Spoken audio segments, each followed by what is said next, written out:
Non mais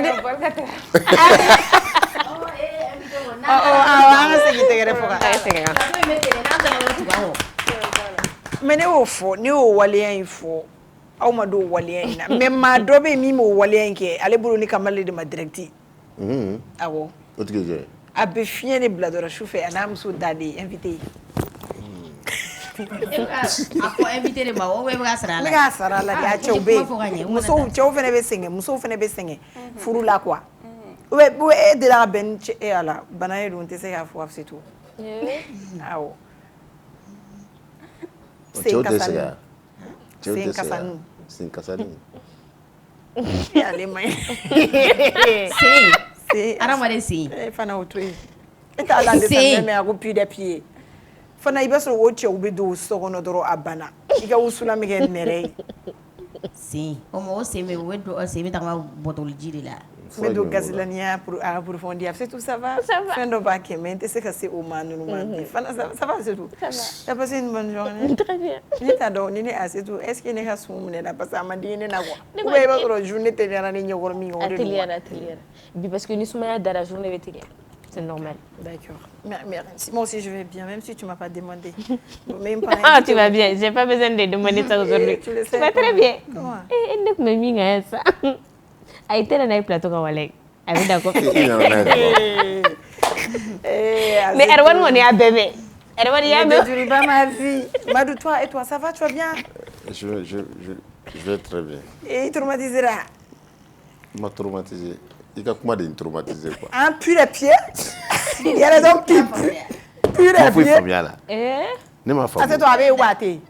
Ne te la mais wafo. Wafo. Fana susɛti tɛ dɛ. Ala de y'u sen da ka ma sen kasa.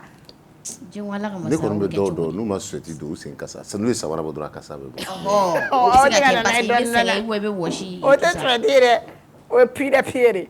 I b'a sɔrɔ a bɛ furu ɲɔgɔnmaya la hali muso e ma deli ka go gɛnɛgala kasa mɛn yan go cɔli kasa go hali mɔgɔ sen i sen i o bɛ mɛ exemple n'i taara so su in na. A ko k'a bɛ fɛ ka nin bila a ka nin ko in sen ka se f'a dan na. A bɛ kɛ gafe ye i sen tigɛ kɔnɔna ninnu i tɛgɛ don a fɛ tantɔ ka kɛ tan i y'a sama dɔrɔn dosi mangamani don dɛ. Ça c'est ne t'olu kɛ cɛ ça c'est dégoûtant.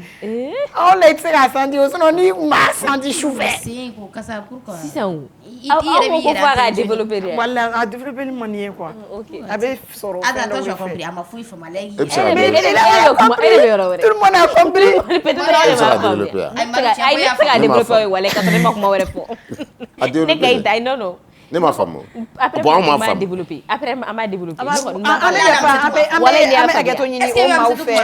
A m'a faamu. Bana bɛ maa minnu na n ka y'a faamu. An bɛ hakɛto ɲini mɔgɔ fɛ. Ne pousser ka kuma ko ni politique a bɛ min kɛ invité la ka fɔ e yɛrɛ. An bɛ hakɛto ɲini o maaw fɛ bana don. A bɛ a bana don. Mais a bana bɛ kɛ a bana bɛ furakɛ fɛnɛ. Mais i jɛna u ka to dabarabaya la réseau sanfɛ. A ye to ka masque de pied don u sen na sen masque bɔra i bɛ masque k'a tigi sen na ka gommage k'a la sufɛ k'a da a bɛ sunɔgɔ. Komi e bɛ sen ko kɛ peut-être de bɛ bɛn n'olu ye. N bɛ min f'i ye fana an ye dɔ sen da barangali de la k'a ladon tellement a kun jalen bon kana don i mɛn yan secret professionnel an ka baarakɛli ko muso b'o de ye fana ça va ça ko yan fana ne kɔni b'a dɔn sen kasa bɛ yen i n'a fɔ denbatigi minnu cɛ minnu bɛ fiɲɛ bila sufɛ ani gɔrɔntɔ dama tɛmɛ de wali n ko cɛ dɔ olu ka gɔrɔntɔ de nkuru ye koyi olu bɛ sɔn de da Denw y'a ka bɛɛ ye. Mari bɛɛ bɛ kɛ e kɛrɛfɛ ye. On parle pas. Non, i tɛ fɛn dɔ ye mais i b'a dɔn quoi. Je te dis beaucoup, c'est la science. Oui, c'est la science. Photosynthèse de quoi. Fana b'a fɔ gɔgɔrɔgɔ ne b'a mɔgɔ dɔ dagiden dɔ bɛ yen ko i bɛ tournage la a bɛ ja. Bonsoir à toi. Papito taara ne fɛ yen ka taa so bɛɛ ɲagami ka gɔrɔntɔ gɛrɛgɛrɛ ne bolo ko da de bɛ ka tugu ka yɛlɛ mais o ka famille bɛɛ don Madu b'a kalama. Madu b'a la Madu bɛ gɔrɔntɔ hali Madu bɛ gɔrɔntɔ e kɛrɛfɛ. Non ne kɔni bɛ gɔrɔntɔ. Voilà. Donc on va sugu ka kule ka fɛ ko da yɛlɛ kan. I b'a sɔrɔ a dɔw la u n'u muso de b'a kɛ ni cɛ ko muso b'a fɔ o ye dɔtɔla ye. Ayi o yɔrɔ tɛ n kan tɛ fana n kan tɛ contact physique ma gɔrɔntɔ sunɔgɔ la hakili bɛ ɲɔgɔn ye a bɛ se tout a fini kɛra fusion ye sinon m'o kɛ cogo ye. D'accord, a surtout fusion ni fɛnɛ b'a to n b'a f'i ɲɛna kana to k'a sɛnɛ ka don ye quoi fana e hakili bɛ ka taa yɔrɔ min olu tɛ yɛrɛ fana an ka mi gorontɔ da de ma quoi e sɔgɔma i bɛ se k'a fɔ k'i bɛ e ni mɔgɔ min bɔra sunɔgɔ la sisan i b'a kɔrɔbɔ k'i bɛ i nun bila k'i b'a tɛti ka bisu a la kasa t'i tɛti yan o tɛ dosi mankan c'est pas forcément que ni wulila sunɔgɔ la ko kasa bɛ bɔ ça dépend i da cogo min na i entretien sugu min k'i da la k'i da ah non da dɔrɔn tɛ bon ne tɛ yɔrɔ wɛrɛ dɔn awɔ kɛ sunɔ yɔrɔ dɔ min f'i ɲɛna n'i taara par exemple ne t'a kalama n tɛ fɛ k'a dɔn yɛrɛ i bɛ fɛ k'a dogo yɔrɔ bɛɛ tɛ ko parfum n bɛ histoire fitinin dɔ f'i ye ni mun ye cɛ dɔ ye kana nkalon tigɛ dɛ non nkalon tɛ ko lamɛnɛ e de y'a daminɛ kankuru dɔ de tun bɛ yen kankuru dɔ de tun bɛ yen ko kunuguso n'i kunkolo nugulen tɛ i tɛ don wa cale ma situation foyi sɔrɔ a ye tulu de mun san a y'a fini cun ka tulu mun a sigilan na ka t'i sigi dɔrɔn ka fo k'a nugu a nugulen a taara i jɔ gardien ye ɲɛfiyetɔ de quoi mɔgɔ min bɛ ale a bɛ maka i kun na n'a nugulen i bɛ don donc sa a nana o de yira gardien na donc gardien magara fankelen na a ko cɛ nin nugura dɛ a magara filanan na a ko filaninw de don wa sa a tɛgɛ sera caman a ko mais i bɛ to k'i da ko quoi ko filaninw ka to k'u da ko quoi donc i y'a faamu sisan kasa bɔra yɔrɔ min na donc le matin o b'a la on est mercredi 26 novembre 2025 bonsoir et bienvenue sur le Peuple à nous la télé. Aujourd'hui, on va commencer cette émission avec une invitée spéciale. Ni teliya ru mare u fila bɛ k'u miiri yɔrɔ min kasa bɔra ko n'an tilala fana hakili bɛ jigin a la o b'a sɔrɔ émission banna e y'a ye kunuguso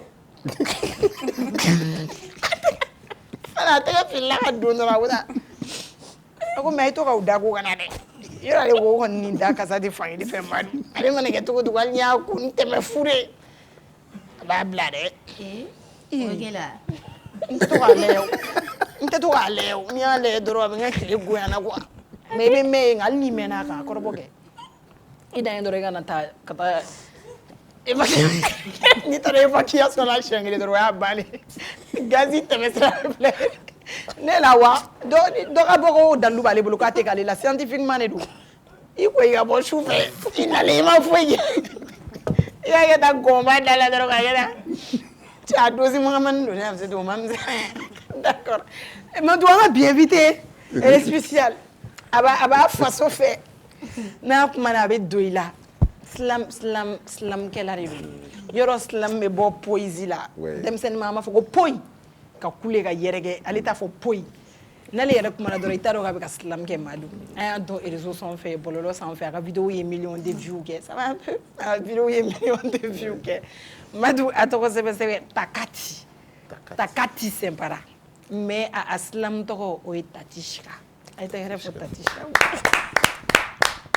d'accord merci Tati Chika ça va oui ça va ko kɛ alhamdulillah an b'i tɔɔrɔ kɔni non a m'an tɔɔrɔ kosɛbɛ kosɛbɛ dɔɔni b'a la ayi ko kosɛbɛ non dɔɔni kɛra de don wa tɔɔrɔ dɔɔni bɛ yen bon tɔɔrɔ ayi non seulement jɛnw ka kuma ninnu ko ninnu a ka kumaw yɔrɔ a faamuya a ta yɔrɔ ka jan n bɛ ka miiri an bugana to k'i miiri ka taa yɔrɔ jan dɛ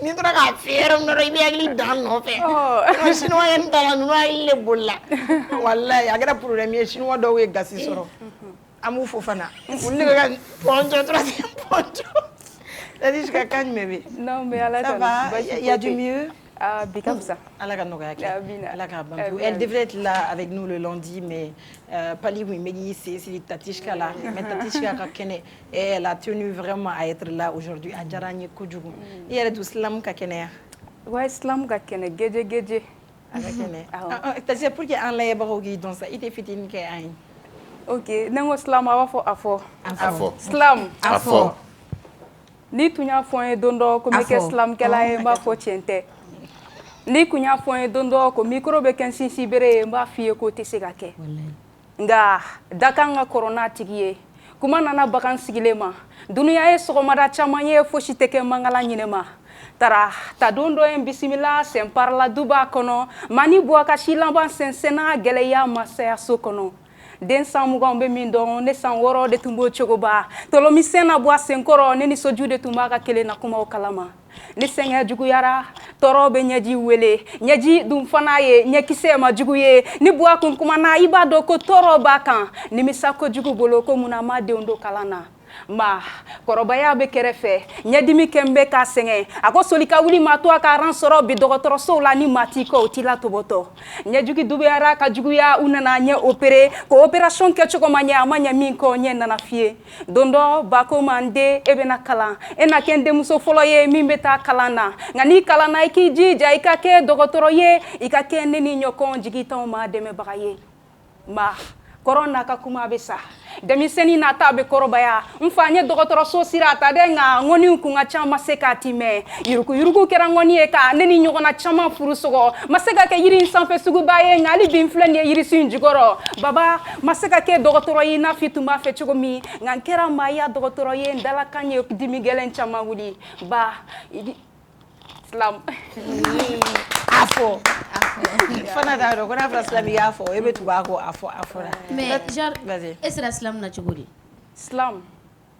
N bɛ se k'a fɔ kumada ɲini sen fɛ du genre quand tu as beaucoup de choses sur le cœur et tu veux vraiment évacuer et il faut qu'il y ait un moyen de sɔrɔ moyen min na i bɛ se k'a fɔ de manière quand même agréable hali ni choc bɛ yen nɔ mais au moins a kana mɔgɔw la fɛn dɔɔni quoi. Mais i ka kuma latigɛ tɛ e ko problème i n'a fɔ sisan c'est comme si fɛn dɔw de bɛ dusukun na est-ce que i ye fɛn dɔw de traverser i ka diɲɛlatigɛ kɔnɔ fɛn minnu e yɛrɛ b'a dɔn i tɛ se k'a fɔ baro fɛ mais n'i y'a fɔ dɔnkili kɔnɔ faamuyali bɛ sɔrɔ i n'a fɔ jumɛn?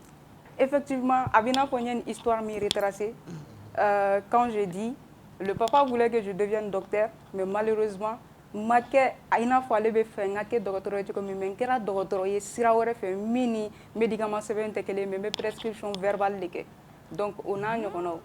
Mais ɲɛ ko ɲɛ tiɲɛ o fana histoire ya. Yes o bɛɛ b'a kɔnɔna na. Mais sisan n'i bɛ se ka décortiquer i n'a fɔ sisan a tun bɛ fɛ ka kɛ docteur ye mais e ma kɛ docteur ye genre c'est comme si e bɛ fɛ ka le père de genre la faamuya a ka nin accepter ou bien le père dimini kɔrɔ de le fait que i ma kɛ docteur ye. Non ma tɔ lase juste pour dire que de là où il est il peut être vraiment fier de moi quoi. J'ai pas pu être cette doctoresse qu'il voulait parce que voilà donc fin caman kɛra mais aujourd'hui alhamdoulilah je parviens quand même à traiter mais voilà de façon verbale. Bon ko ka ca problème familial ou bien problème familial tɛ mais e yɛrɛ bɛ fɛn caman dɔn Mali kalanko ta sira la an b'o fɔ n'an da camancɛ ye yuruguyurugu ye sigiyɔrɔ sɔrɔ ye fɛn caman kɔnɔna na et moi j'estime que ne y'o victime dɔ ye wa mɔgɔ caman fana y'o victime ye. N'i ye an ka kalan yɔrɔw caman ta sisan n t'a dɔn n'a falenna mais jusqu'à présent ça existe i bɛ taga sɔrɔ les plus méritants ne sont pas ceux qui passent. examen dɔ de kɛ yan e ye numérisme de kɛ yan. Bon o fɛn ka ca n ye numérisme kɛ mais o dɔrɔn tɛ a caman de kɛra o de farala ɲɔgɔn kan n bɛ examen anecdote kelen dɔrɔn d'i ma par exemple aujourd'hui je suis sage-femme diplômée d'État an kun kan ka ka examen dɔ kɛ Segu quand je suis partie là-bas n tagara sɔrɔ voilà donc i tɔgɔ b'i yɛrɛ kɔn yɔrɔ dɔw la parce que n ye n ka formation kɛ Segu donc dɔw b'a la k'a fɔ tɔɲɔgɔn ye ni karisa kɔni sigira ɲɔgɔn kɔrɔ obstétrique la donc e gagnera des trucs comme ça et là quand je passais ne bɛ taga dɔrɔn a bɛ n kun na n bɛ n ka examen kɛ n bɛ segin ka na de quoi donc ne tagara sɔrɔ o situation ɲɔgɔnna bɛ yen nɔ mais bon yɔrɔ dɔw fana na k'a kɛ i n'a fɔ n bɛ gɛlɛya kɛ i n'a fɔ an bɛ terminal ni fɛn ninnu na i b'i bolo biri i ka fɛn kan wagati min na donc n y'a laisser passer quoi la personne min sigilen don kɛrɛfɛ matière principale la ne ye n ka fɛn kɛ ka bureau d'a ma a y'a sɛbɛn très bien donc mais deuxième épreuve bɛ nalen culture générale a ko ko n k'o d'a ma n ko vraiment sisan kɔni nin ye bɛɛ n'i hakilina yɛrɛ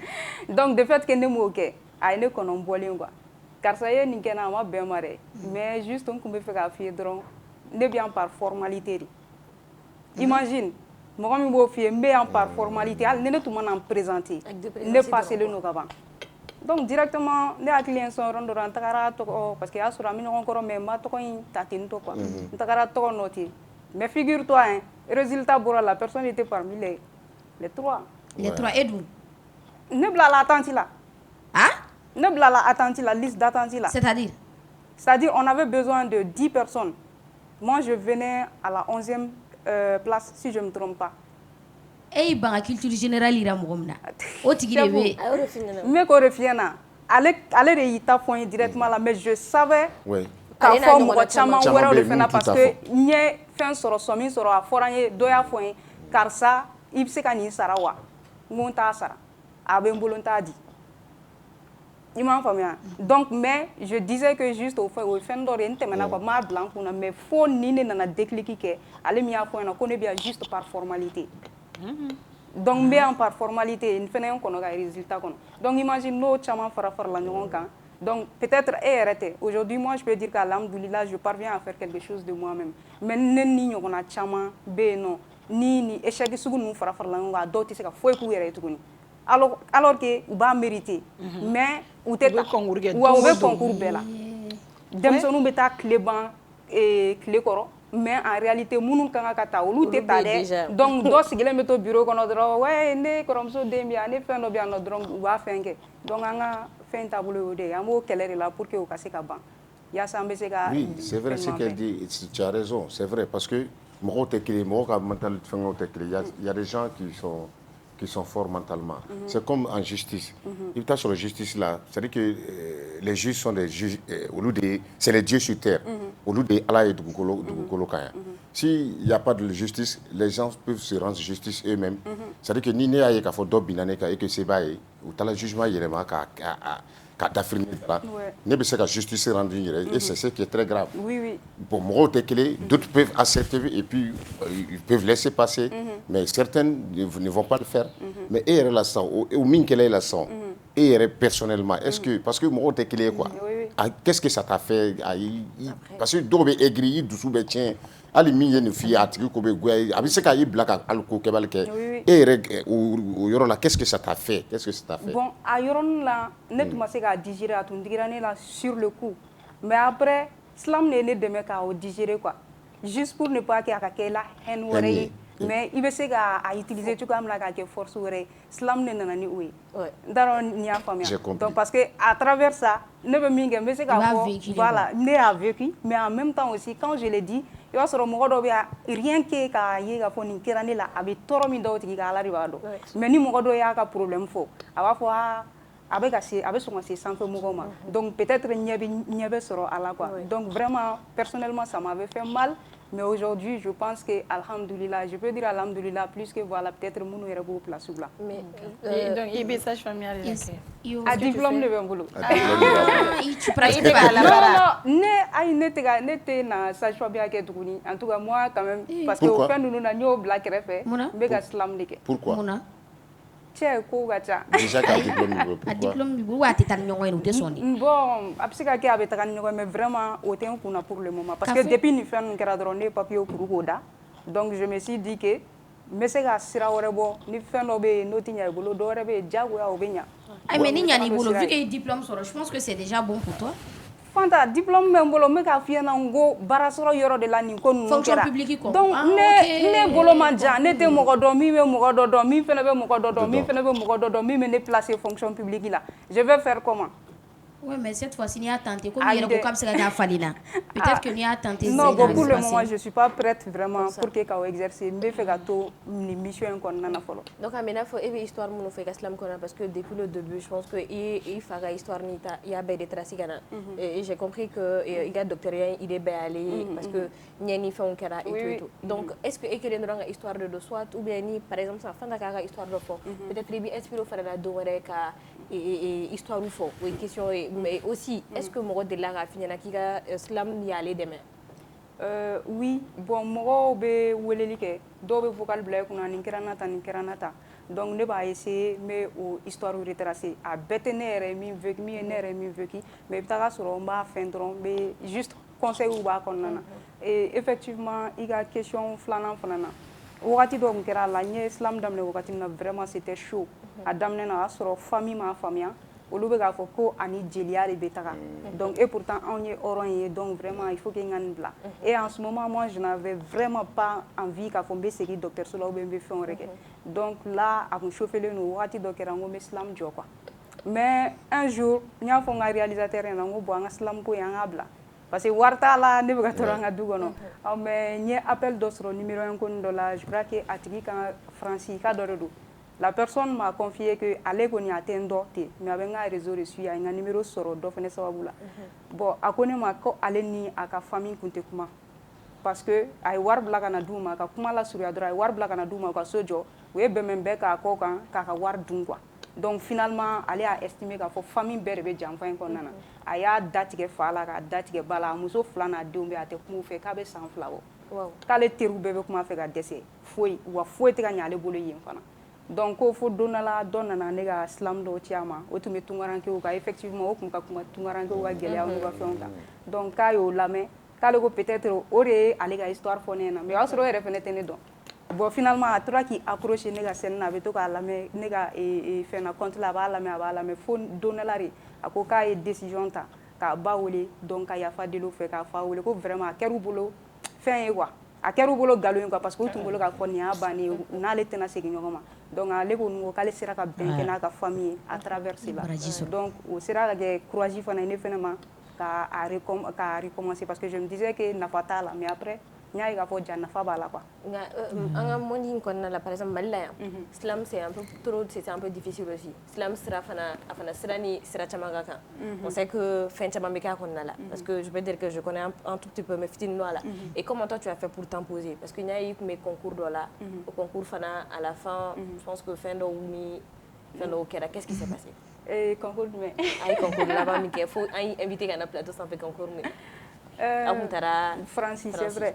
ok bon imposition in ne kɔni b'a kɛ dɔrɔn langue ko de kun don quoi parce que slam bɛ yan depuis 2006 yɔrɔ o ni sisan cɛ kɔni o bɛ dɔɔni bɔ donc mais malheureusement a tun ma se ka fangaba sɔrɔ i n'a fɔ ani fanga min ka kan donc ne kɔni ye jateminɛ dɔrɔn de kɛ dɔrɔn je me suis dit que fɛn de tɛ cohérence de tɛ an ka thèmes ni population ka compréhension ni ɲɔgɔn cɛ quoi parce que an ka maliden fanba bɛ kan jumɛn de fɔ o ye bamanankan de maliden fanba bɛ kan jumɛn mɛn o ye bamanankan de donc généralement an ka textes bɛɛ de tun bɛ kɛ français la et puis français simple fana tɛ français poétique de don donc i b'a fɔ kuma ni cɛɲi don a bɛ mɔgɔw la nisɔndiya u sigilen don k'i lajɛ kuma dɔw u bɛ ka voyage mais il se demande vraiment e bɛ ka mun de fɔ nin kɔnɔna na donc mais n'i bɛ ka fɔ fakan na directement u mago t'a la k'u hakili munumunu ten tɔ donc ne kɔni y'o de fɛn kɛ dɔrɔn ne nana n'a ye bamanankan na et je pense que o de kɛra sababu ye vraiment mɔgɔ caman y'a kanu voilà o ye ne ka jateminɛ quoi peut-être je peux me tromper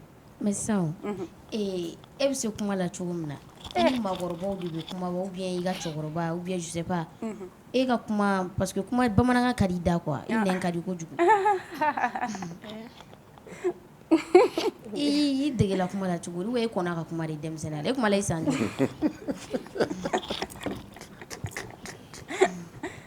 an tɛ kuma minɛ na a yɛrɛ diga ta e kuma na i san joli e kuma la i san joli bon tiɲɛ yɛrɛ la fo n'an ye n ba ɲininka o la dɛ e m'o ɲɛɲini de a ye ne m'o ɲɛɲini e tun bɛ gɛrɛ maakɔrɔbaw de la ka baro kɛ non mais en réalité sɔnni ne ka silamu daminɛ i b'a dɔn ko hali ne ba kelen ka ne ka texte fɔlɔ ye a tun ka d'a la ko ne don parce que à la maison je suis très calme ne tɛ kuma yɛrɛ ne ka kuma man ca n bɛ se k'a fɔ silamu de sababu la n bɛ ka fila fila fɔ n'o tɛ à la maison tantɔ de don quoi a kuma nalen la cogo di bon a bɛ jateminɛ minnu tɛ kuma u voilà bon en tout cas moi même je sais pas parce que hali bamanankan kɔrɔma ninnu i b'olu fana dege de parce que bamanankan dɔw bɛ fɔ silamu kɔnɔ peut-être i bɛ taa sɔrɔ n'a tigi ma a ɲini k'a dɔn ou bien n'a ma gɛrɛ ma ou bien n'a ma mɛn yɔrɔ dɔ la a tɛ se k'a fɔ quoi fɛn bɛɛ kɔni ye ɲinini ye bon an fana bɛ fɛnw ta actualité de kɔnɔ dɛ min bɛ kɛ yan sisan sisan Jambu ma bɔ k'a fɔ ko sen dɔ kasa bɛ bɔ donc e bɛ n'o fɔ silamu kɔnɔ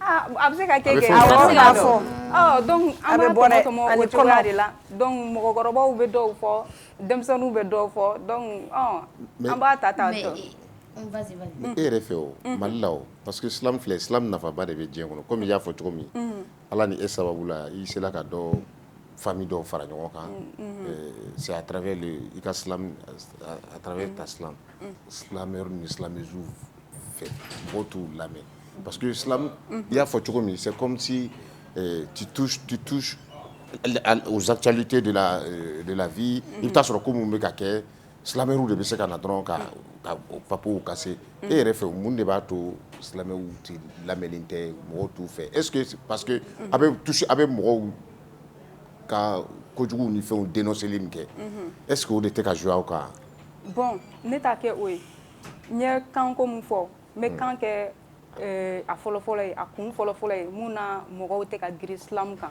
surtout Mali la kɛrɛnkɛrɛnnenya la parce que n'i nana ni fɛn fɛn ye diɲɛ kɔnɔ i b'a bɛrɛ bɛn i ka mɔgɔ min bɛ par exemple sisan hali kira minnu cira n'i ye exemple ta o kan an tɛ fɛnba dɔn olu kan mais i bɛ taga sɔrɔ a fɛn fɛn cira communauté min ma a bɛɛ cira n'o communauté langue de ou bien mais e min kɛ bamanankan na sa a y'an bɛɛ don voilà donc i y'a fɔ bamanankan na a y'an don kan bɛ yen nɔ moyen fana bɛ yen moyen fana bɛ yen parce que silamɛr caman bɛ yen nɔ i bɛ taga sɔrɔ a ka d'u ye texte baden b'u bolo a ka d'u ye ka vidéo kɛ a ka d'u ye ka symbole ni fɛn ninnu kɛ mais mori tɛ min sɔrɔ moriya la n'i ko k'i b'o don kɔlɔsi sɔngɔ la a bɛ gɛlɛya donc o yɔrɔ bɛ yen u bɛ miiri o yɔrɔ la ni n ko ko n bɛna nin bɛɛ investir a la est ce que n bɛna o sɔrɔ bon u bɛ miiri o fɛn ninnu o bɛ yen nɔ en même temps aussi promoteurs fana événement promoteurs fana olu fana ma silamɛr jate artiste ye u b'a fɔ yɛrɛ kɛnɛ dɔw kan ko artistes ou bien silamɛriw fana bɛ yen évidemment parce que événement là surtout parce que je me rappelle une fois il y avait un truc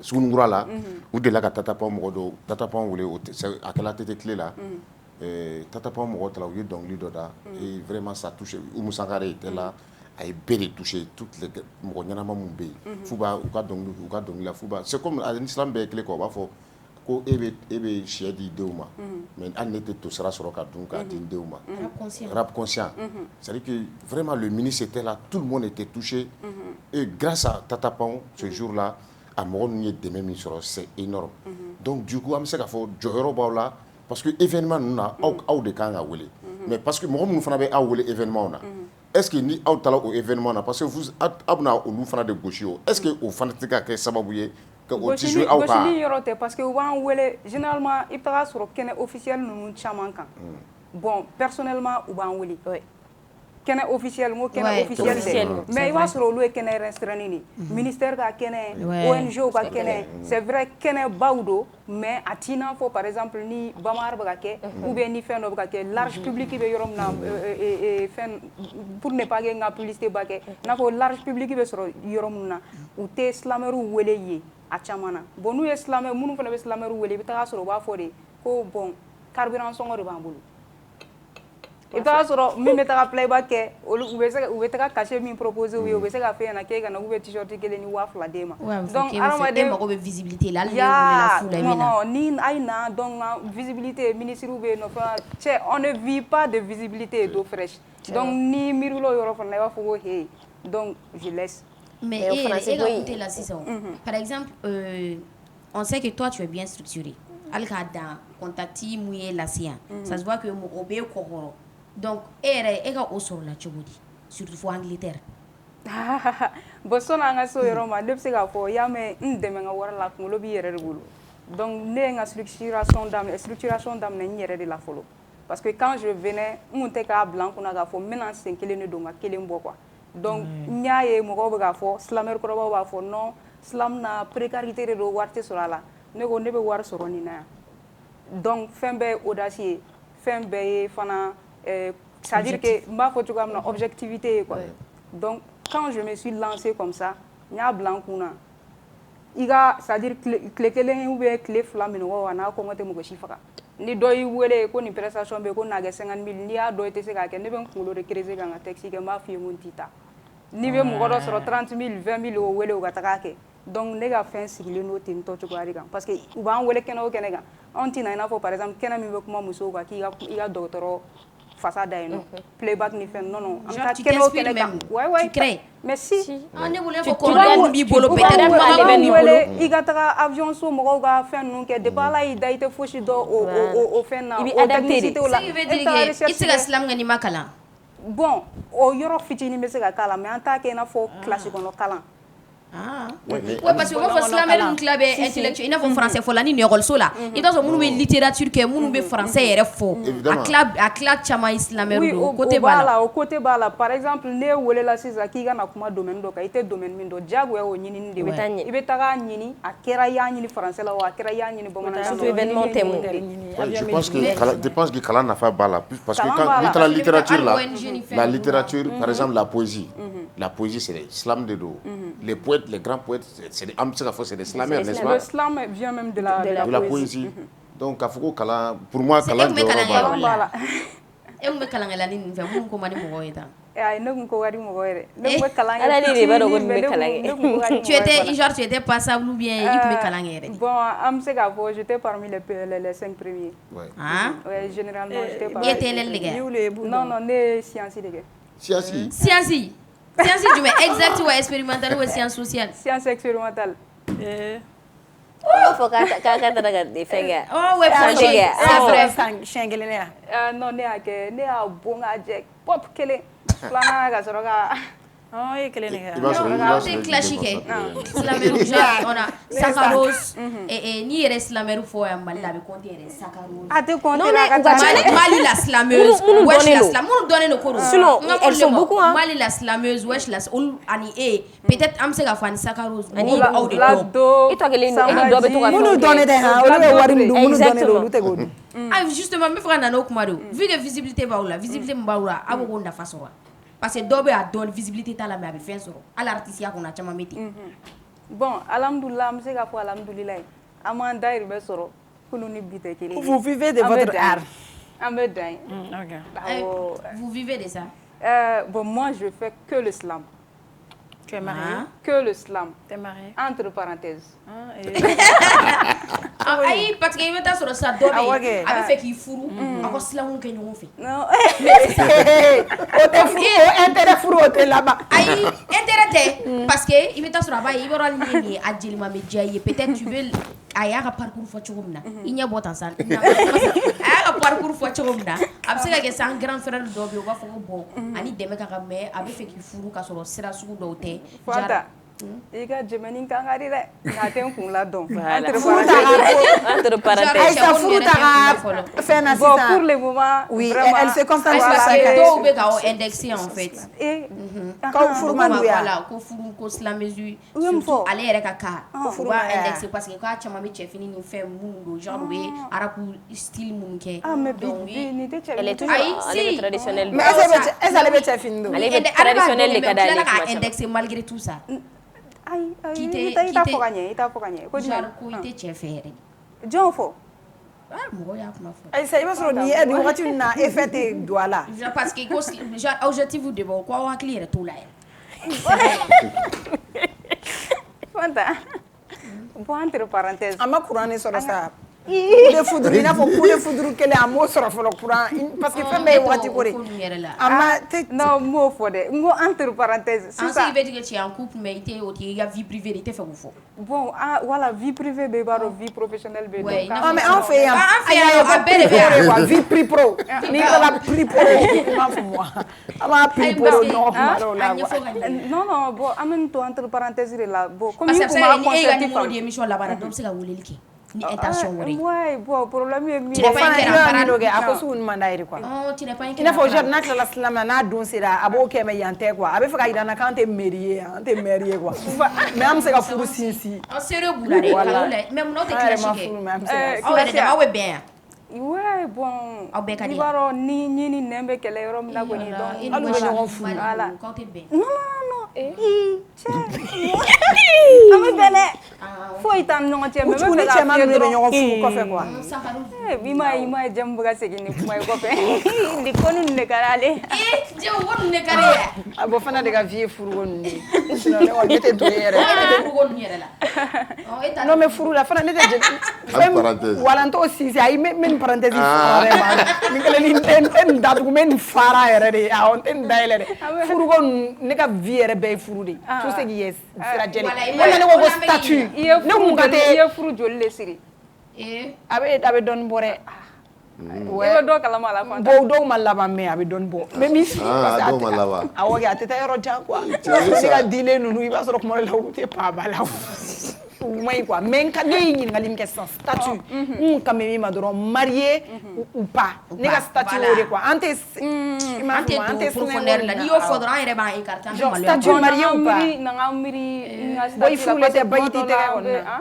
Bagi- ayi a non fiancé bɛ se ka bangebɔ kɛ o. ninnu mali la i b'a dɔn o tɛ référence mais ye dɛ ko mun bɛ Angleterre k'i ka cɛ de don han mun y'i bila ka na k'i ka cɛ de don non ale ye n ka bɔsi de ye ale nga patron de voilà donc Gawsu i m'a faamuya mais kini Gawsu bɛ ɲɔgɔn fɛ auzu billahi mina shaitanir rajim ay shaitanɛ gɛn Gawsu nga manager tour de voilà ay dɔn cogo di I ye pays joli kɛ depuis islam daminɛ jumɛn I ye pays joli kɛ an bɛ yɔrɔ min ne pays min kɛ bon pour le moment n pays fila dɔrɔn de kɛ islam sababu la Côte d'Ivoire ale ni Faransi an bɛ ka tour de fɛli ɲini o e ni fana taara o la e b'a fɔ o ye dɔrɔn mais Gawsu ye dɔn cogo di Gawsu cɛ fantana ka nin kuma ninnu bi dɛ jara ye ye dɔrɔn non n fana y'a dɔn n kɔrɔkɛ dɔ fana sababu la n kɔrɔkɛ dɔ donc o fana i ka cɛ ok i n'a fɔ e cɛ terikɛ de Gawsu ye jara i dɔn i m'a ye ko k'a kɔrɔkɛ dɔn a tɛ ka sɔn n bɛ fɛ k'a f'i ɲɛna n kɔrɔkɛ terikɛ o bɛ sigi an ka da yɛrɛ de la donc depuis u ka dɔgɔ u bɛ teriya la quoi voilà donc n kɔrɔkɛ in ale de bɛnkɛ fana ye Gawsu ye quoi donc ale de y'a ye an bɛ ka taa cogoya min na a ka ɲi mun na a tɛ ka taa ni ye Angleterre a taara ni pêche ye o ouais bon i b'a dɔn k'o tɛ acte de naissance ko ye non k'o ye acte de naissance ko ye donc n'an ta dɔn sira dɔ ma an bɛ acte de naissance o t'e bolo de wolosɛbɛn t'e bolo halisa dakan sa a bɛ fɔ dakan de ma acte de naissance ok i ma tuma dɔ la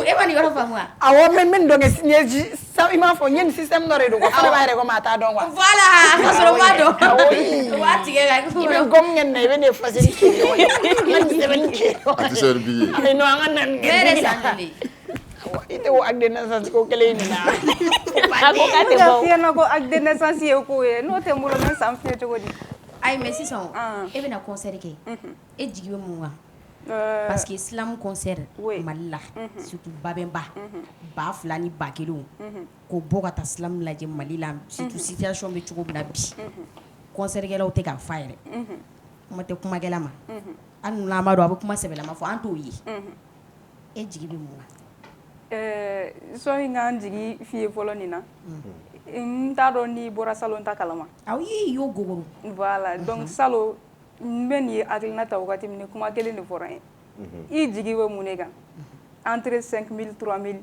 islam pour une première fois silamɛyɛrɛ ma deli k'a kɛ e dɔrɔn réseaux sociaux bɛ mɔgɔ nɛgɛn dɛ nin bɛ tan dɛ n ka taa dɔrɔn donc alhamdulillah o ma kɛ yan donc ɲinan fana ta bɛ ten tɔ communauté de b'i bolo a ça nous distrait communauté ko tɛ quoi juste que e ka audace sɔrɔ dɔrɔn i k'i placer i mana kɛ cogo cogo ni mɔgɔ 10 de y'i kanu o mɔgɔ 10 bɛ na donc n'o mɔgɔ 10 nana n'i sera ka satisfaction di olu ma alhamdulillah a fara salon fo mɔgɔ jɔra mais e m'a imagine ye scène sanfɛ Bayambala est-ce que jɛmu ninnu bɛ taa mɔgɔ sugu jumɛnw bɛ taa ne ka public la i b'a dɔn ne ye chance min sɔrɔ mɔgɔ sugu bɛɛ dɔ bɛ ne ka fɛn na ne ye cɛkɔrɔbaw ye ne yɛrɛ dabali banna ne ye musokɔrɔbaw ye ne dabali banna bon jeune na mɔgɔw ni fɛn ninnu mɔgɔ sugu bɛɛ dɔ tun bɛ ne ka jama la e islam joli da a bɛ i n'a fɔ concert artiste bɛ dɔnkili joli la mais aw non t'a la spectacle de don ne ye spectacle de kɛ mais première partie kɛra a la an y'a essayer ka fusion créer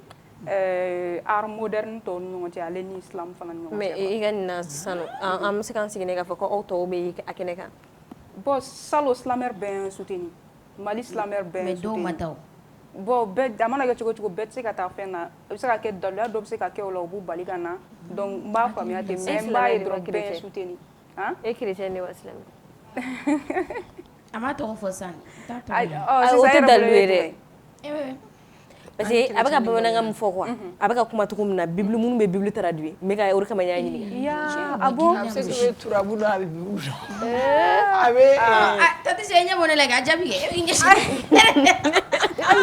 e t'a dɔn wa e t'a dɔn wa ayi ne b'a dɔn ne bɛ fɛ k'a fɔ u dalen tɛ ne la koyi chrétien ou musulman bon moi je suis musulmane mais e bɛ ka du siga et dun comme musulmane de non quoi non n'an t'o yɔrɔ ma quoi i n'a fɔ voilà non dans la religion musulmane il y a pas question de pratiquant ou de non pratiquant soit tu es musulman tu pratiques ou soit tu ne l'es pas tu pratiques pas c'est vrai Et o pourtant, ye tiɲɛ don avec Fodoma, ils sont musulmans, non pratiquants. bon ils ne ayi sont o pas la i tɛ tu portes pas les mèches ils ne sont pas bon l'oxy de ben lɔkisi b'a kun na dɛ e e bɛ seli ala ka mankan i bɛ seli tu es pratiquant pratiquant i bɛ seli n y'o de fɔ n ko silamɛya la n b'a pratiquer ni n t'a pratiquer ten soit i b'a kɛ soit i mais t'a lɔkisi kɛ bɛ kun na mais l'oxy est ne consigi de o mais si teo Sufi ou bem o ge Yo, ay na bola de tay fe comme aquele fois chita kuna. no abala shika jangere fa Mais c'est ça,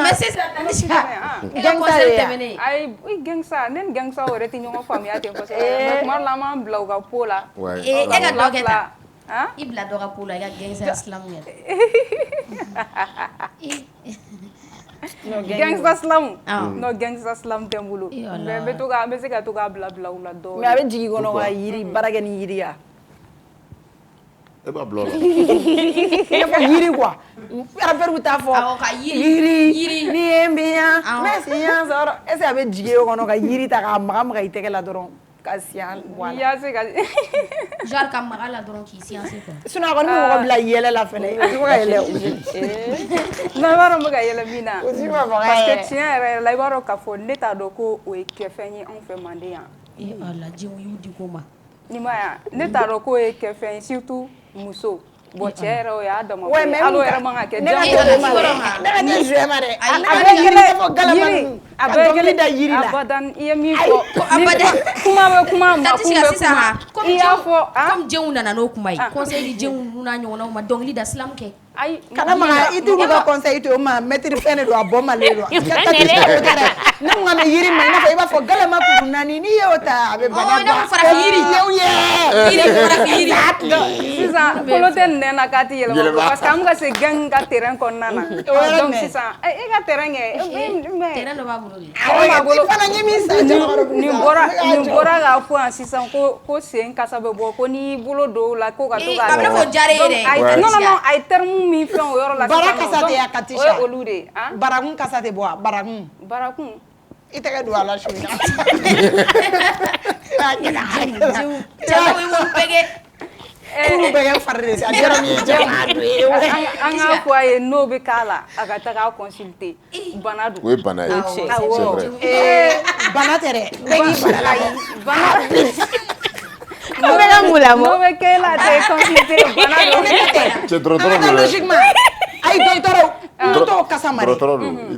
yɔrɔ mɔgɔ bɛ to k'i bara ko yɔrɔ n'i b'i ko i b'a Ka bara ta spécialement ko liga. non mais kana digi ka don dɛ sinon a bɛ baradimi bila i la mais i bɛ bara ko légèrement ni ji jɛlen ji sanu ma bara bɛ fɛn fɛn bɛ dogo yɔrɔ la ala y'a da ka sumani dɔ k'a la papa k'a dama tɛmɛ o ye bara kɛcogo ye e bila ka bɛn ni tulo kasa ya a dɔ ka fɔ ko cɛn tɛ buguli bɛ don wo min na n'o kɛra dɔ ka fɔ ko cɛn n'o tɛ bɛ mɔgɔ min na dɔ ka fɔ ko cɛn tɛ Ne ou joli b'a la.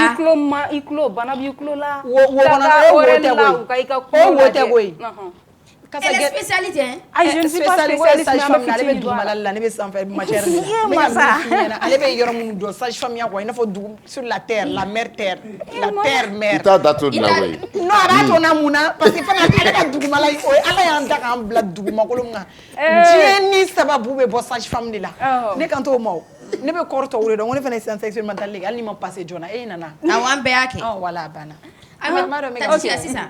Conseil in kasa ko kɔfɛ. kɔnɔ E yɛrɛ conseil in kɔfɛ e ye budget a ye nafa jama ye nafa la don wa.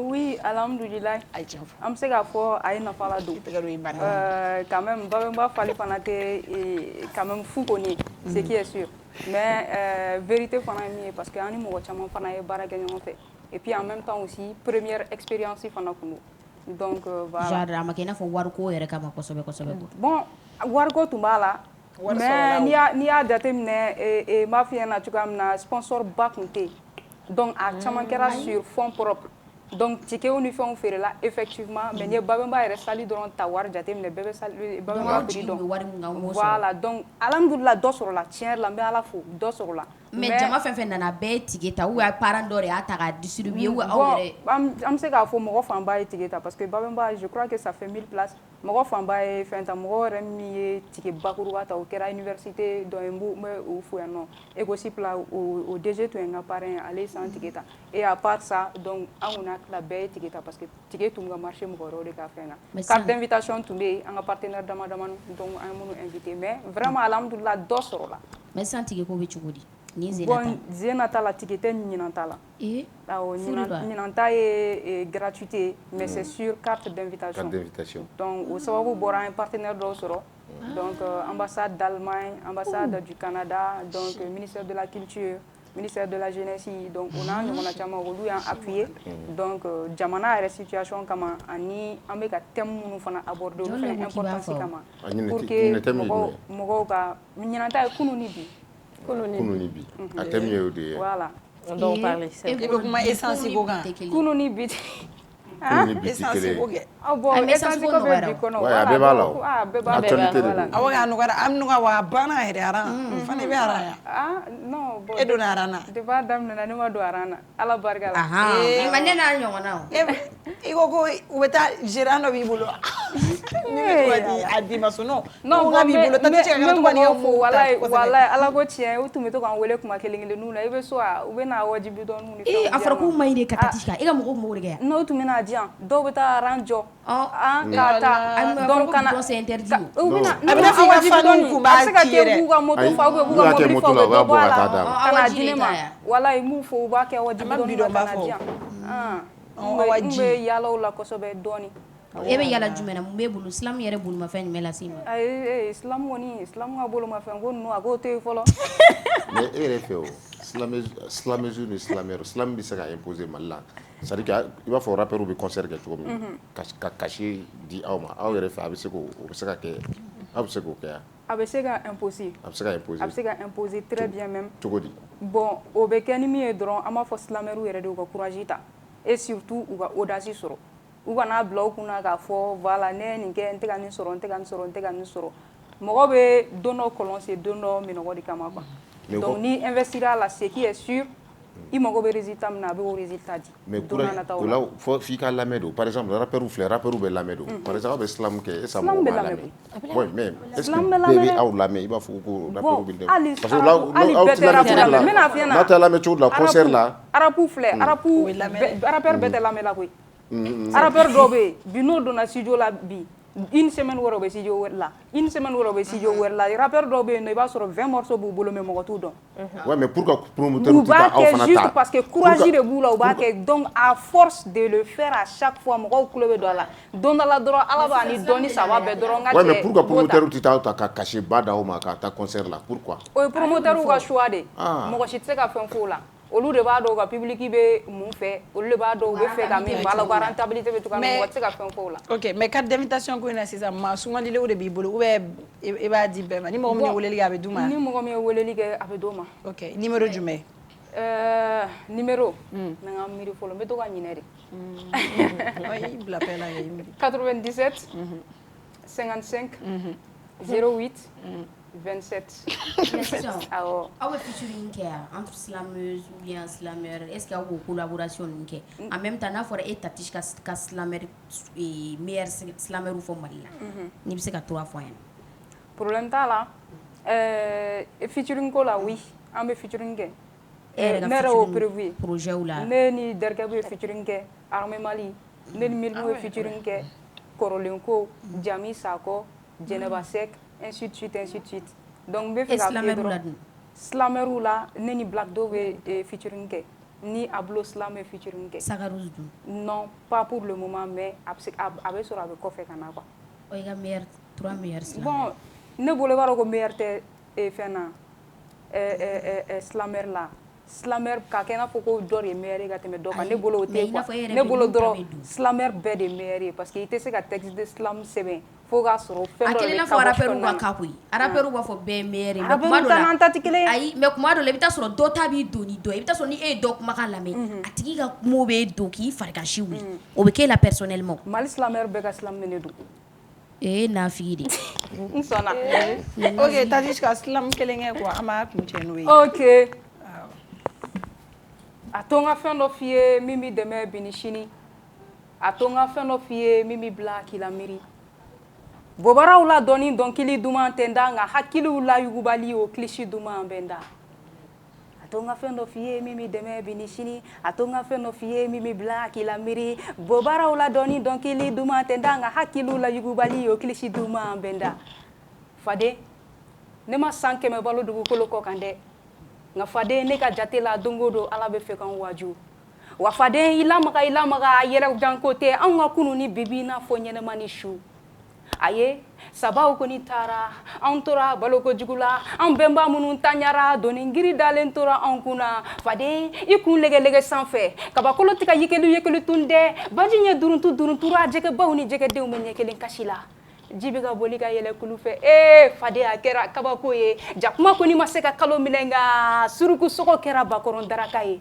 faden siw bɛ ka ɲɛnɛmaw balo maloya tɔ tora malokisɛnin kelen wa sugunɛla bama ye kini kɛ kabako a filɛ nin ye diɲɛ wuli de tamasire ye faden kalajantigi fila k'olu ka ɲɔgɔn suruku wa minanba tigi fila ko f'olu fana ka ɲɔgɔn datugu faden ma dɔn ka diɲɛ ɲɛ farala sa anw ka diɲɛ ɲɛ farala de fa tulo kɔrɔ o kama bi Bakari welela ko batoma so ti sora yan de a ye fali den wolo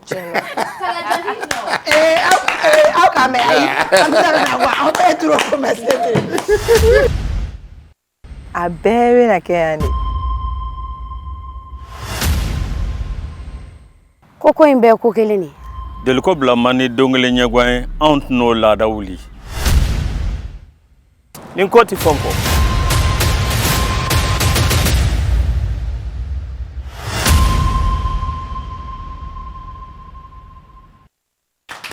fana den tɛmɛ mais i jɔ a ye ne kɛ nkalontigɛla ye sisan a ma diya ne ye ayi wale bila a ma diya ne ye non mais c'est vérifiable moi je suis scientifique. Tu dis quoi? Ah olu tɛ o yɔrɔ ninnu dɔn ok olu da tɛ don olu fɛn ninnu man d'olu ye a yɛrɛ n t'olu ɲininka o la dɛ Ne ko jumɛn ne m'aw ka kuma faamu. a ye ne kɛ nkalontigɛla ye wa fo fana b'a fɔ ne ma ko ko denni m'a dɔn ne ko ye docteur de ye sage femme o ni cɛw wɔmisɛnnin ninnu o tɛ kelen ye dɛ i ye sage femme ani i bɛ mɔgɔ fari bɛɛ dɔn c'est pas pareil hein. e tɛ ka a namu lamina bolo kɛ Madu yɛrɛ bɛ sɔn ne don ne ye don o don mais bi a yɛrɛ bɛ k'i nɔrɔ fan ta la i b'a fɔ ko Depuis fana de l'énergie. C'est ma voisine. Ni ma fille. n to yen ba ye et pourtant quand ils ont été appelés ici a bɛ se t'o fɛnɛ ba diya dɛ d'accord. On m'a dit. Maintenant silence dans la classe silence. Le responsable de la classe, tu vas prendre un bic et tu écris les noms des bavards. Voilà, silence. Les invités, cher public, on demande les silences. On a une émission qui est Amignon Femmes Sans. Donc, bienvenue dans la deuxième partie de cette belle émission. On va faire les shows. Mais Amignon Femmes, quoi. Ouais. Nous, on va faire la clé, mais c'est ça. Ouais. Yaro à ta droite, toi à ta droite. Allez, c'est que nous avons fait nous allez beau taradi. Yaro. Et va taradia. Déjà au bas même. Ouais. migoro Bon déjà lui era Aïe, mais fara. Elle est taradi, elle va jeter au flot et puis. Ouais. Ça dit bon. Et Fanta parle anglais maintenant. Bon, Malien C'est vrai? Oui. Malien Bon, Malien ou do, Malien ou té, Malien u sigiyɔrɔ de bɛnna mali ma Bon, on va les découvrir ensemble, Madou. Y a pas Quand de même, souci. ils sont talentueux. Et moi, j'ai eu la chance de recevoir l'un d'entre eux hier. Et c'était quelqu'un que je suivais beaucoup de loin. Oui, et pourtant, nous tant que moi, tu me fais de l'effet, parce que on stade mo ne star to lui. Zoom ne ga daw jarabi tempane ker je sais pas. La musique de la i ko i bɛ jarabi mɔgɔw ka D'accord. kilasi Et supporter Madou, au fait, pour les coffres, on a assisté à un concert. On va rendre hommage encore et encore à Abdoulaye Makalou, Zou, Antenina. Ouais. À chaque fois que Kenebesi, on pense à lui. Et à chaque fois que moi je vois ces gens-là, je pense directement à lui. Et à Komanoro, à Kobanola, à 2 mois, 3 mois, bébé t'a ravi. Mais tu vas voir Zou en eux encore. Solidarité. Il va raffiner ou là, tu vas voir un signe bleu quand même qui te dira que oui, lui, il faisait partie de Zouland. Voilà, de Zouland. Donc, à un concert d'eau, on a passé le drapeau à son petit frère, à son ami d'enfance. Un drapeau d'âme. Et c'était émouvant également. Donc, avec lui, on a Milino. Les Milino Inkoro, Amna Nini, Amado. Après Milino, on a MT. Motherland, la terre-mère. C'est lui, il m'a expliqué. À côté de MT, on a LT Gamer. Applaudissez pour moi. Oui, avec LT, MT, Melino, ça va? Bienvenue. Ah, bismillah, et on est déjà le 26 décembre, on est en show. On va aller encore rendre hommage à l'homme. Parce que Melino be concert là, ni Melino be concert là, oui en bétari, oui Zulante, oui en fait bien en bella jelitari. En quand au c'est là on va connaître vraiment la solidarité mu fora ka jigina quoi. Pour darapo dito nyena. Donc bi ils sont là, on amène à Massalanou, on va un peu papoter avec eux. Oui enjoy. Donc baby présenter baby date hier là, les noms à l'état civil, à Naora Pertoro. On va commencer par Melino. Ok, d'accord. Bon, moi, c'est Mohamed Mila Makalou. Donc, Bevendo Milino, là, je suis un jeune rappeur malien résident aux États-Unis. Bon, pour le moment, je suis ici, donc je pense que c'est tout. Ok. Yeah. Ok, moi, je me nomme Abdoulaye Diarra. Mon nom de scène, c'est LT Gamer. Gamer. On a tout dit. Bon, il m'a fait moi, joueur de la trappe, parce qu'il y a un gamer, il m'a fait moi. Avec anglais là. Joueur. Ouais. Avec PlayStation. Ah, ok, c'est tout. Play joue ballon dans la Non. Play joue ballon dans la Ah, ballon dans la aïe, au maïne ça. Yo G. Et so je n'ai pas chi. Avion ne veut boule. Ça va. Ok. Alors présentation. Moi c'est Mama Tapo à l'état civil. MT Mavelen Boy. On m'appelle aussi El Bamanan Chapo. Chapo. El Capo. El Chapo. On est Capo, Tikeli. El Chapo, qu'est-ce que ça veut dire? Hein? El Chapo. El Bamanan Chapo. Bon, Lord de Adanawa. Ah, ok. Bamanan Chapo. D'accord. Et Amna Bera, histoire fitine. Melino, et donc Lida depuis quand? Bon, moi, ça me fait 2 ans et demi dans l'île. Ouais. 2 ans et demi. 2023. Bamana, bon, je fais en anglais, en français, souvent même espagnol, fitine voilà. Et mes produits ou bien mes produits? Bon, la majorité du temps, mes produits non, mais un producteur principal il revient à Babzi. Alors il vient à faire un chaman clague. Freestyle fitting quand même. Exactement. Anglais là. Non, boire style quoi. On y a en fait. Ok, voilà la Mali la même state, mentalité so is not the same. Moment now on veut pas de film, LMG, fanga avec bon Assimi Clé. Ane Mali American Day. Ane Mali la Choualen Day. Yes sir. Choualen Day. Choualen Day. Et d'où est donc Lida depuis Warati Jume? Bon, depuis 2018. 2018. Yo est drill les ou bien trap. Bon, il m'a formé Jarbe. Mais tu m'as choisi. Des mélodies de René. Mais style est Jume. Bon, chant. C'est bon, vas-y. Chant. Il veut chanter. Ouais. Vas-y. Trap quoi. Ouais. Vas-y.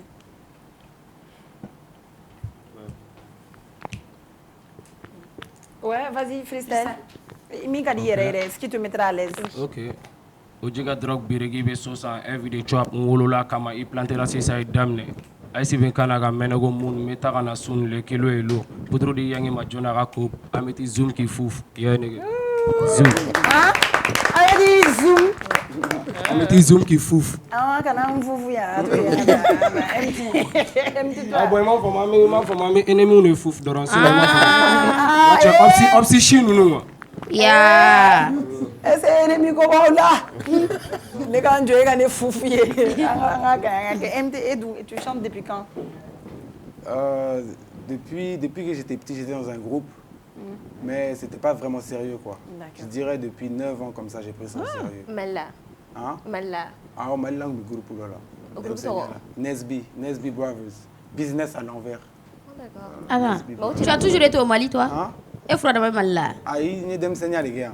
Après, je suis parti aux États-Unis. Ah, sinon, on est un femme de. Système n'est pas. Qu'est-ce que là? Hey, américain est là. MT, et bien genre du mec. Bon, on est pas avec, je suis un peu versatile. Mes trapous que, mes boom bap fanagé, mes afro trapous que, je fais un peu de tout. Boom bap du mec. Boom bap c'est genre un peu old school quoi. Anto do ito. Avant goût d'un match. Hein? Anto do. Anya les gars ouais. Marvel and genius, some beats, I'm the meanest. Check my demeanor, I'm like Caesar in your presence. You need to lead a man, I'm the essence. My lyrics like prophecies on cannabis. I get knowledge from the sky when I puff on this. When I get in the booth, man, it's Genesis. Blasphemy, just a spot for me. In this life I live, hoping I live with 2 angels on my sleeve, 2 prayers on my lips. We hold my homies I miss. Give my son the last kiss. Tell him now you're the man of the house, kid. Proceed with caution. Live every day like your last day in motion.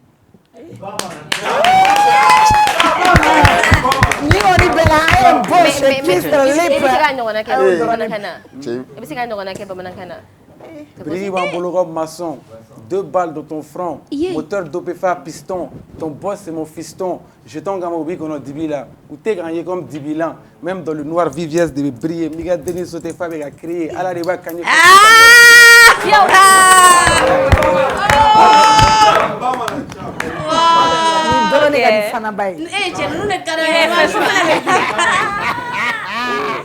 Allez-y, c'est ouvert. Allez-y. Qui est ton idole? Mon idole, je dirais Tupac. Tupac Amaru Shakur. Mais ne ferait une ça va bien avec le public. Hein. Comment ça se fait? Solidarité, en même temps, Beb c'est bien dormi là en fait. Au secret du mai. Moi, je fais mal à dormir là, ça va, on voit que Beb est gada.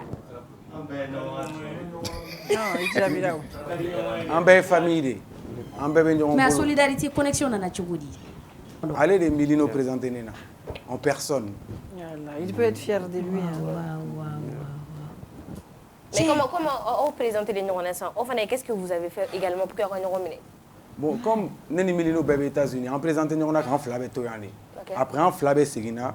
Et moi, je suis à Atlanta, lui, à Charlotte, c'est à 4 heures. Donc, nous sommes à aller voir, aller faire un voir. Tu vois, on est resté en contact, même quand on est rentré là-bas. D'accord. Mais il y a eu des collaborations entre toi, ça va ou bien? On a beaucoup de collaborations. Ah bon? Nous allons aller Blala déjà? Ah oui, Blala. D'où est l'orga projet au grand? D'où est aller l'orga projet au grand? D'où est l'orga projet au grand?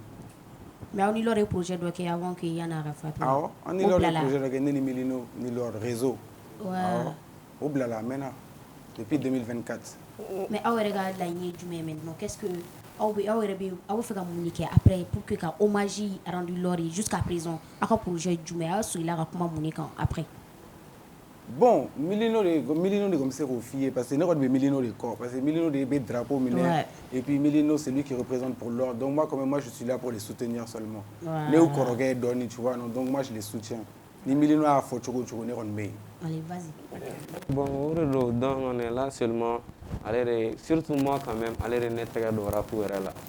Donc nous on essaie à pour une attaque fait donc moi quand même créer une famille LMG RS ça bora groupe là na quel label chercher des jeunes rappeurs talentueux donc à quoi fanga bon alsang c'est vraiment ça notre souhait et puis rendre hommage à lui lui rendre fier de là où il est quoi.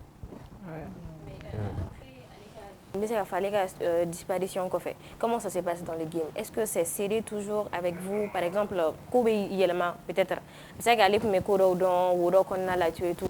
Maintenant, auto maîtriser quoi ça fait. Mais est-ce que vous regardez au boulot il y a un game qu'on a là? Bon, game te fallait jamais bon. Avant il sera mon irana, al samu sera que les nègres. Donc, amour sera reçu. Forcément avec Gela, fin faut être moi Gela Diana. Mais le problème, tu sais, il est en aide. Voilà. Mais comment toi tu te sens maintenant? Tu te sens comment? Bon, sensation, je pense que c'est personnel. Tu vois, la gueule va fort, donc, mais moi je sais ce que je ressens personnellement. Bon. Mais donc, mais amener visage donc quand qu'est-ce que je dois choisir avec les autres? Ah ben amener visage donc bon visage quand même n'a donc sera avec. Je sais pas. Enfin, un concert décembre qu'on a l'antenne à don. Non, on doit se raver. Mais à Cyril Roigna, donc à la fourri. Ah, mais ça va. Tu fais n'avoir de mais il doit espérer donner-moi. À Jolene Drama que t'as droga blanc là. Ah, tu give John. Chacun a nous dans sa madoro. À te botter là wa. D'accord. C'est ça LT amna est là. Et depuis 2018 et donc là. OK, mais et boulot mon coube est là pour avoir lumière la fenêtre comme il le faut avoir qu'est-ce qui te manque? Bon, rien parce que m'a fɔ mɔnu yɛrɛ bɛ déjà o yɛrɛ dama bɛ ne bɔ olu b'a bɛɛ gérer ne yɛrɛ nɔ la quoi donc mago tɛ fɛn wɛrɛ la i n'a fɔ min bɛ n dɛmɛ mɔnu bɛ ka min kɛ c'est bon quoi o ye ne bɔ. mais i ka sɔnw bɛ minnu ye i tigɛ réseau sanfɛ yan. Bon n bɛ se ka fɔ o ye damadɔni Trap God ni Blue Zone o son fila. Ouais. Ouais. D'accord. Mais i fana bɛ mɔgɔ yi dɔn quoi. Mɔgɔ yi dɔn. Ok, halisa Ala ka dɔɔni tɔw yiriwa.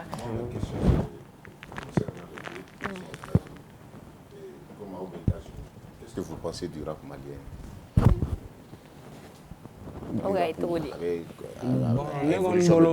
Ne bolo Mali rap halisa changement ba kan na bi o yɛrɛ de an objectif ye n ti yɛrɛ b'a fɔ kuma bɛɛ nous on veut apporter beaucoup de changements dans le game quoi. Halisa Mali game pour que à ce niveau dɔ la changement baw de kan ka kɛ. Comme quoi par exemple? Comme bon, il y a plein de choses, les structurations, et tout. Donc c'est ce que vraiment nous on essaie d'apporter. Évidemment, parce que sur ce plateau, à chaque fois qu'un rappeur vient ici, on m'a essayé la question posée à Kuna. On ne sait pas ce qui se passe dans le rap malien. On a vu que le premier pays, je le dis à chaque fois, Afrique B, le premier pays rappeur Kassad Fa, ça a été au Mali. Mais il y a au Djatem, Mali rapouillé. Pour moi, avec un ralenti quoi, et je prends toujours l'exemple sur les Ivoiriens. La Côte d'Ivoire, quand on voit Didi a été au Mali ici, on en a parlé là, mais eux, mais qu'est-ce qui se passe au juste? Voilà, je le dis à chaque fois. C'est vrai. Il y a des jeunes rappeurs au Mali qui sont très talentueux, il n'y a rien à dire. Tiens de dos, ils sont trop forts. Mais il va y avoir sur le plan international, ça ne bouge pas trop. Vraiment, moi, ça m'a fait plaisir. Et que je pense que vraiment un rappeur ou un barakou quoi. Peut-être c'est une question de moyens ou quoi. Bon, pour faire un match, voilà. Hein? Je pense que c'est une question de viser quoi. Comment? C'est-à-dire objectif. Voilà. Comment? Parce que par exemple, si on prend l'exemple de Lord, par exemple, Lord Melamé Fambéo. Parce qu'il visait plus loin qu'ici quoi. Même dans la façon dont il s'exprimait, dans la façon dont il rappait, dans les sujets qu'il abordait, dans sa façon de... le paquet entier, quoi. Mais et l'industrie musicale, vous ne pensiez pas qu'il y a un problème là-bas? En Peul, ou même si tu rappes en Bozo, vise plus loin que le Mali dans ta thématique, dans ta façon de t'approcher l'art et dans la façon de t'exprimer. Et les gens vont comprendre. Ce n'est pas seulement comprendre la langue.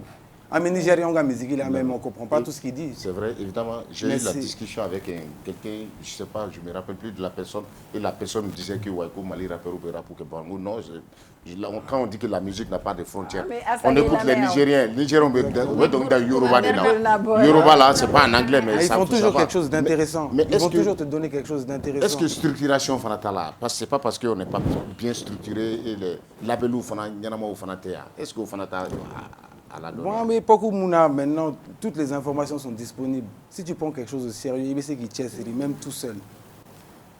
Mais tu partages le même avis? Oui. Mais il sait que problème là. Toi-même, tu es là. Parce que n'ayez pas de meilleur sur le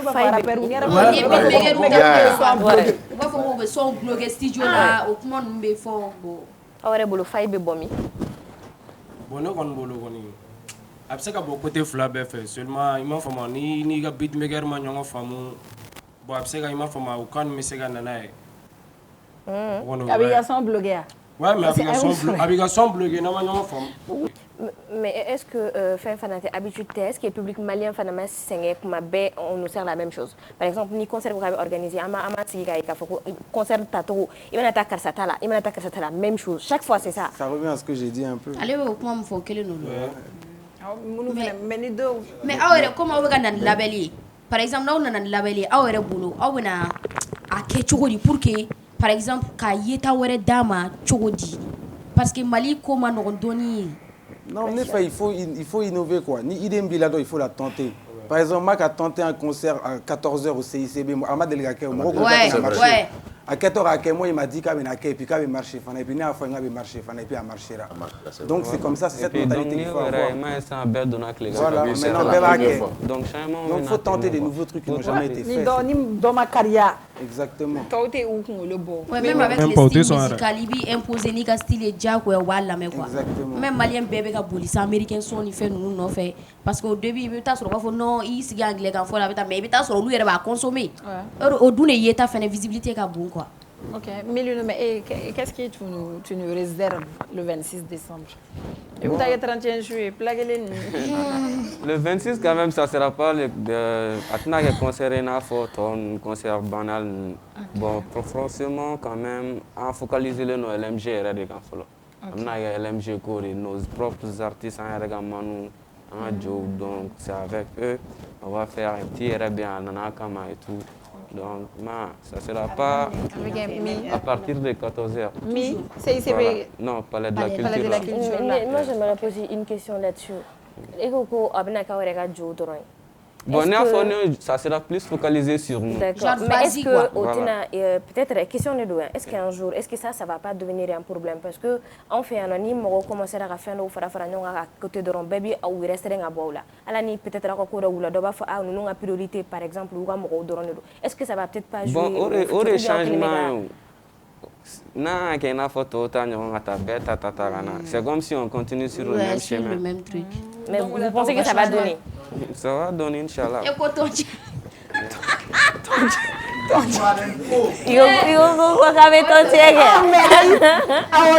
que nous, OK, moi, nous faisons pas d'avoir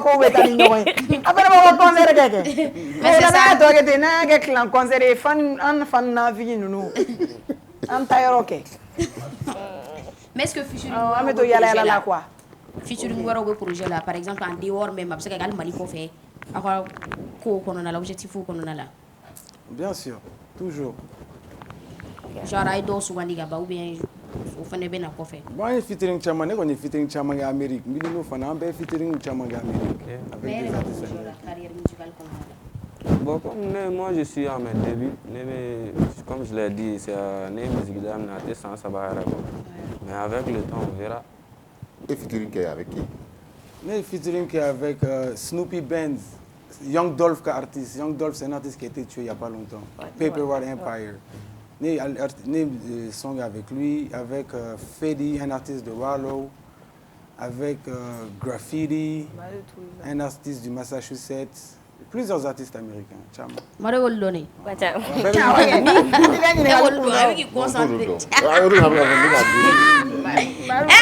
Pas trop, ouais. Tu vois la bonne on est resté. Young Baby. Young Baby. Mais Young Baby fait un américain douane. Le Baby. Young Baby douane. Le Baby, né mon trop fort en Wallow. Le Baby au Aïe, Mali Young Baby de Woro. Young Baby de Woro Malé. Non, c'est un Américain. Américain. C'est un Américain. You are bravo. C'est un Américain. Non, c'est un Américain.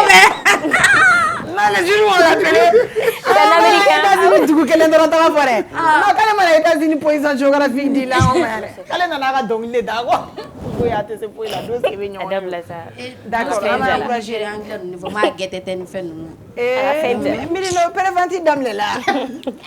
Bon, préventif madame ne follow, mais bientôt amna dame dans la prochaine semaine. Mais amna tige ou soro mi. Tige ou be soro fan be pour axoro Zulan story est là principalement golfula. Bon, ani point banto ou amna lu sigi singa mais dans les jours à venir ama be forme quoi. Mais awa baby ni be chigan. Mais ou be forme na wasne no. Mun mezu, mun ma bleu, be banana bleu go fin fait là. Avec choisir na quoi. Mais aw era kam na umbula, wasne umbula. Non, bon moi quand même moi je suis marié. Oh chendo go ifana ni ndune wala. Ne bayi wa ke to ko je wa ko nu atanye ay fika to ninga ya mali la treva je ko ta le kilima question ça s'adresse à tout le monde il fallait que ça jabi LT c'est un jabi ou là gamer il fallait que ça tout moi je suis célibataire une seconde fin pour le moment sans follow non on nous t'a programme là et puis il y a objectif de viser mais il choix ma mais non aga no do tchela programme là ça ou bien la vie non kana so nous gerele la ou no ça va pas bon imam fama nous gerela ou gerela di imam fama ni ne de ouais ni ne de imam fama ni ne de agiro là ou bien fin là bon ouais c'est comme si était avancé que peut-être no lu yera nana pour que il ga nous la maloya Donc, il vous tue après. Il m'a fait moi. Ouais, mec, il Tu as choisit. trouvé, tu as cherché. Et donc Tu as cherché, tu as trouvé. Ah, américain, ouais. États-Unis. Moi, je suis marié, mais mera flanani sabana nani. Et oh, mais américain. Oh, mon gars, on a ça. avant le foot, on le met faire. Fana, il y a les Américains nous tama. Avec elle. Américain, au Béguéa. Bien sûr. Aïe, il est américain, il est. En bas, c'est la main où il est. Fana. Au moins, Fana kana ale ta ise quoi. Ama fuku bi fungi zoom wa. Oh, aïe, il faut que nous zoom. Donc, il est là, il zoom, il est ko bané. Ah, voilà, vous foulez. Fana Uya wallahi. Sinon uga muso. Sinon nga cɛ hali ni ye nin b'a dɔn ko e ma muso ko zoomira t'a la yɛrɛ kɛcogo ni ye. Caabi a fɔ Aw la kana dɛ. sɔn nin ka tila u la dɛ. Ayi ni n ka tila aw b'a lamɔ dɔ b'a furu n kan tɛ sima. Dɔgɔnin don foyi t'aw kɔnɔ. Mais sin bila si ta tɛ. Aw bɛ furu i kɔrɔmuso de ma. Ayi e b'o exemple ta ne ka i da de yan. Le concert, c'est à quelle heure? C'est à partir de 14h. Ah, ok. Mais est-ce que mɔgɔ wɛrɛw gɛrɛla aw la par exemple dɛmɛbaga ko ni fɛnw k'u bɛ fɛ ka soutien lase Lore yɛrɛ ma et tout pour que k'aw soutenir concert kɔnɔ. Bon, on a fait au niveau ma follow. Donc genre c'est tout le à début yɛrɛ de nin ye tan. Voilà, on est au début. C'est le 26 prochain. Manu bɛ bɔ an b'a kɛ gak. Ninnu Solidarité dan. N ko ninnu tɛ kun yɔrɔ kelen. Est-ce que u bɛ kun palais un t'u la hali émission dɔrɔn u y'a fa. C'est la grande famille. Imagine u bɛ mun kɛ palais la. Mais aw ka actualité laban les projets bɛɛ bɛ min kan quoi. Bon, moi quand même, avant le concert, nous avons un mixtape d'or préparé à titre Masque Influent. Ça sera disponible le 6 décembre sur toutes les plateformes YouTube, Spotify, à quoi. Ah, le 6 Yeah. Et là, le lendemain de mon anniversaire, Donc, il y a un cadeau. J'ai reçu mon cadeau, Abana. Avant que nous se la kaya. Il faut dama. Nous sommes à Djako là. On est dans la négociation avec Fula, Zonte Fly, c'est toujours Bina, Son of a Bitch, or Hero de Puta, Infinity, Kilekura Borani, Jamana, Mafate Farama Bona, 704, Ya, Ani Boza, Golfu, Kono Big Bro, Tamba, Tony Benya Joro, Watamba, Tessera Mogochinier, qui Javiga Chenga, c'est le plus grand, le Ogarade qui parle. Ini mogote bandana go kelela mere afanga metiri ma go nini nanani nanana o chanchani juru de bila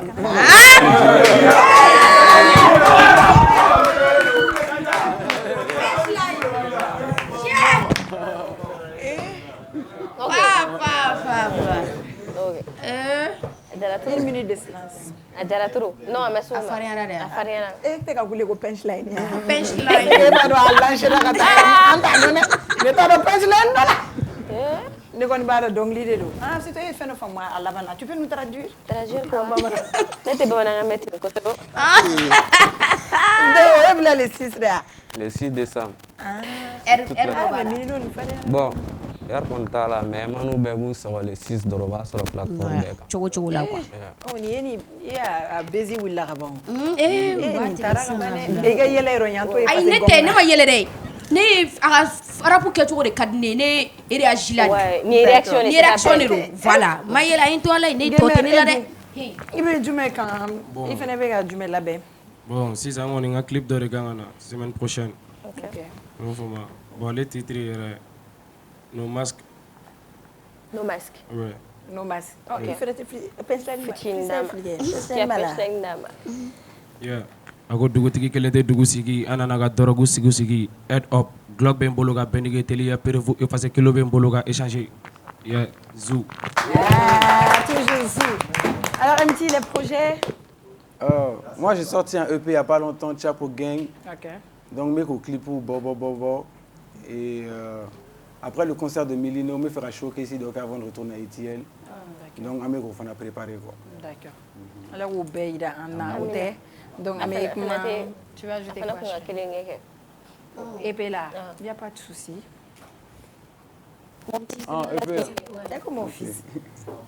Kalomso, ok. Charisme, je suis Denzel. Je suis que j'ai poussé des ailes. Enrique Boragan Wele, à comme un petit à cooker. Soda Faragan. MT, Mavelin, Freestyle, Metaman Seben, Mera Doma direct de ma tête, direct de mes neurones. Qu'est-ce qui se passe? Je suis stone. Moi, il faut s'en faire une tête dans les nuages. Je tourne la page, quick, speed, mix different languages, French and English. Bambara, Mr. Bozogan Fana Faraga.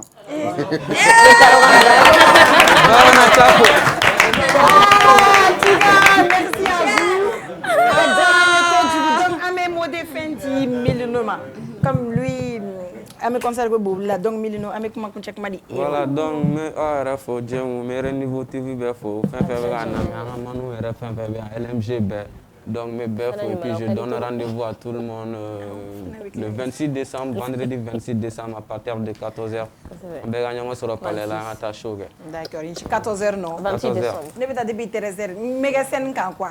OK. Où est ya? Il y a pas de souci. Ah non ma blind en femme né. D'accord, merci à vous. À la concert d'Ouirala. Donc on se dit à prochaine, à demain même heure même chaîne. Bye bye.